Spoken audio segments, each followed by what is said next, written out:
नमस्कार. आज आपण 34व्या श्लोकाचा अर्थ जाणून घेणार आहोत. श्लोक 34.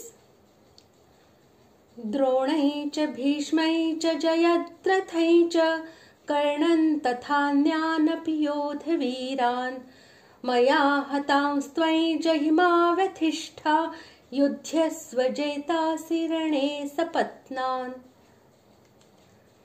श्लोकाचा अर्थ: द्रोणाचार्य आणि पितामह भीष्म तसेच जयद्रथ आणि कर्ण त्याचप्रमाणे माझ्याकडून मारल्या गेलेल्या इतरही पुष्कळ शूर योद्ध्यांना तू मार. भिवू नकोस.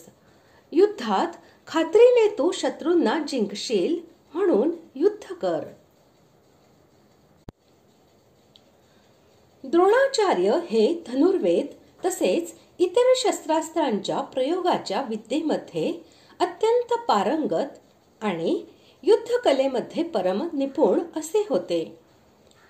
जोपर्यंत त्यांच्या हातात शस्त्र असेल तोपर्यंत त्यांना कोणीही मारू शकणार नाही ही गोष्ट प्रसिद्ध होती. यामुळे अर्जुन त्यांना अजेय समजत होता. तसेच गुरु असल्यामुळे अर्जुन त्यांना मारणे हे पापही मानत होता. भीष्म पितामहांची शूरता जगप्रसिद्ध होती. परशुरामासारख्या अजेय वीरालाही त्यांनी चकवले होते. तसेच त्यांना त्यांचा पिता शांतनु याने त्यांना हे वरदान दिले होते की त्यांच्या स्वतःच्या इच्छेविना मृत्यू सुद्धा त्यांना मारू शकणार नाही. या सर्व कारणांमुळे अर्जुनाची अशी धारणा होती की पितामह भीष्म यांच्यावर विजय प्राप्त करणे हे सोपे काम नाही.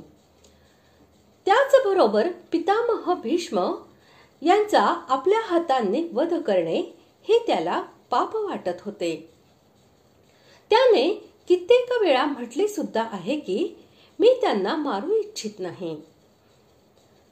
जयद्रथ हा स्वतः मोठा वीर होता आणि भगवान शंकरांचा भक्त असल्यामुळे त्यांच्याकडून दुर्लभ वरदान मिळवून तो मोठा दुर्जय झाला होता. दुर्योधनाची बहीण दुश्शला हिचा पती असल्यामुळे हा पांडवांचा सुद्धा मेहुणा लागत होता. म्हणून स्वाभाविकपणे सौजन्य व आत्मीयता यांच्यामुळे अर्जुन त्याला मारण्यास संकोच करीत होता. अर्जुन हा कर्णालाही कोणत्याही प्रकारे आपल्यापेक्षा कमी वीर मानत नव्हता. अर्जुनाच्या योग्यतेचा प्रतिस्पर्धी म्हणून कर्ण हाच आहे ही गोष्ट जगात प्रसिद्ध होती. तो स्वतः मोठा वीर होता आणि परशुरामाकडे त्याने दुर्लभ शस्त्रविद्येचे अध्ययन केले होते. म्हणून या चारांची वेगवेगळी नावे देऊन अन्यान्य या विशेषणाबरोबर योधवीरान या पदाने यांच्याशिवाय भगदत्त, भूरिश्रवा आणि शल्य इत्यादी ज्या वीरांना अर्जुन फार मोठे वीर असे समजत होता आणि त्यांच्यावर विजय मिळवणे सोपे नाही असे समजत नव्हता, त्या सर्वांना उद्देशून व ते सर्व आपल्याकडून मारलेले आहेत असे सांगून आणि त्यांना मारण्याची आज्ञा देऊन भगवंताने असे दाखविले आहे की तू कोणावरही विजय मिळविण्याबद्दल कोणत्याही प्रकारचा संशय धरू नकोस. हे सर्व माझ्याकडून मारले गेलेले आहेत. तसेच ही गोष्टही दाखविली आहे की तुला या गुरुजनांना मारण्यामध्ये पापाची शंका येते तीही ठीक नव्हे. कारण क्षत्रिय धर्माप्रमाणे यांना मारण्यास तू निमित्त बनशील. यात तुला कोणतेही पाप नाही तर हे धर्माचेच पालन होईल. म्हणून उठ आणि यांच्यावर विजय मिळव.